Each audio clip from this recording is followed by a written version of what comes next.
पिछले 24 घंटे में कोरोना के 45 नए प्रकरण संपूर्ण मध्य प्रदेश में आए हैं,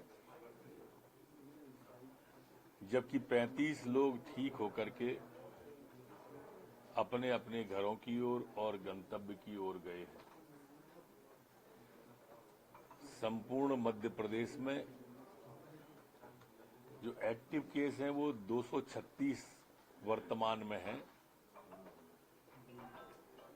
कल जो मध्य प्रदेश के अंदर सैंपल लिए गए वो 8011 हैं। जो हमारी संक्रमण दर है वो 0.5 है, जबकि रिकवरी की दर हमारी 98.7 पर स्थिर बनी हुई है।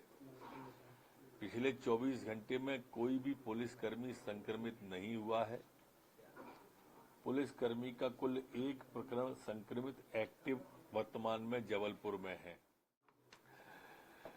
मैं माननीय कमलनाथ जी से एक बात पूछना चाहता हूं, सवाल जवाब तो और चलते रहेंगे,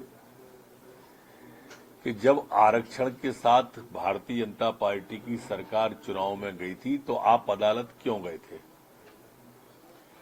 चलिए आप गए थे तो आपकी अदालत में जाने पर कोर्ट ने पिछड़ों के आरक्षण को शून्य कर दिया था और कहा था सरकार को कि बिना आरक्षण के पिछड़ों के चुनाव में जाएं। तो हम अदालत में गए तो फिर आप अदालत में क्यों नहीं गए? चलो आप नहीं गए अदालत में, कोई बात नहीं है। अब जब अदालत ने आदेश दे दिया है कि पिछड़ों के साथ जा सकते हैं तो शून्य हट गया। अब आप भ्रम फैलाने की कोशिश कर रहे हैं कि इतने मिलेंगे, इतने नहीं मिलेंगे। अरे भाई, आपने तो शून्य करा दिया था, शून्य से तो ज्यादा मिलेंगे। ये भ्रम क्यों फैला रहे हो? और अब इतना सब होने के बाद आप फिर अदालत जाने की बात कल आपने कही, तो क्यों जा रहे हो? ये स्पष्ट करो। आप जनता की अदालत से क्यों भाग रहे हो? बार बार चुनाव क्यों रुकवा रहे हो? पंचायतों के, नगरपालिकाओं के, ये स्पष्ट करना चाहिए। गोलमोल बातें करके भ्रम पैदा करना ये अच्छा नहीं है। विवेक सनखा जी, पहले ये बताएं कि उनने आरक्षण 0 क्यों करवाया था? अदालत गए क्यों थे जब हम आरक्षण के साथ चुनाव में गए थे? तो इसका पहले जवाब दें कि 0 करवाने के बाद फिर अदालत में क्यों नहीं गए? वो तो बहुत बड़े लॉयर है ना।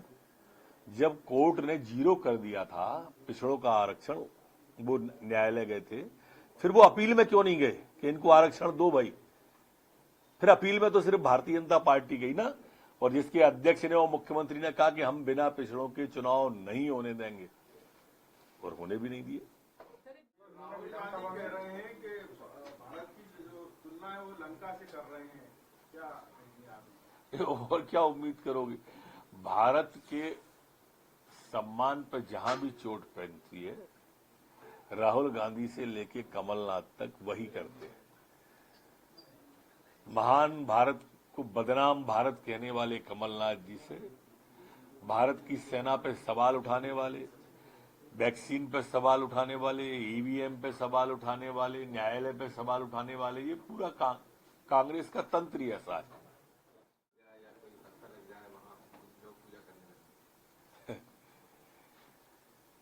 राम भक्तों पर गोली चलाने वाले अखिलेश यादव जी, उनके पिताश्री, उनसे और क्या उम्मीद की जा सकती है? हमारे यहां तो गीत ही हैं, इतना आदर नदियों को क्या जहां माता कह के बुलाते हैं, और इतना आदर इंसान को क्या यहां पत्थर भी पूजे जाते हैं। हम तो पहाड़ की पूजा करते रहे हैं, पत्थरों की पूजा करते रहे हैं। अखिलेश जी, आपको पीड़ा क्या है हमारी भावनाओं की? आपको इसलिए तो टीपू कहते हैं घर पे।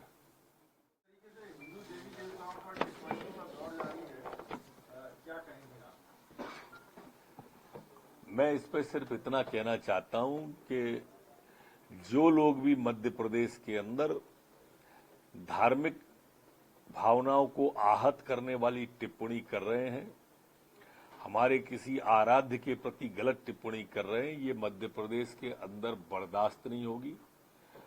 हम कानूनी कार्रवाई करेंगे, जेल भेजेंगे।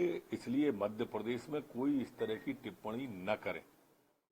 समर्थन नहीं था तो इन्होंने विधानसभा में राजगढ़ की बातें क्यों करी? क्या कर रही है सरकार जबकि वहाँ एक दलित आज जो आ रही थी उस पर बदलाव भी हुआ है? 8 लोगों को उसमें गिरफ्तार कर लिया गया है और सभी पर केस रजिस्टर्ड कर दिए हैं। इन सभी के लाइसेंस निरस्त कर रहे हैं और आपकी जानकारी के लिए चूना डाल दिया गया है वहां पर। कांग्रेस अब कुछ कर ले, जनता की नजर से जो चीज उतर जाती है, जनता ने मन बना लिया है। बड़ी मार करतार की मन से दे उतर गई। देखिए, कमलनाथ जी की अब कलई खुल चुकी है। अब वो कुछ भी करते रहे और कुछ भी कहते रहे, लोगों का विश्वास तोड़ दिया उनने। वो अदालत जाते, जीरो होने पे खुशियां कांग्रेस ने क्यों मनाई, बताए कांग्रेस के लोग।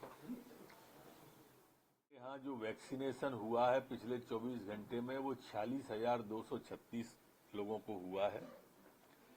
जो कुल वैक्सीनेशन अभी तक हुआ है मध्य प्रदेश के अंदर वो 11,83,76,540 लोगों को कुल वैक्सीनेशन हुआ है। जी।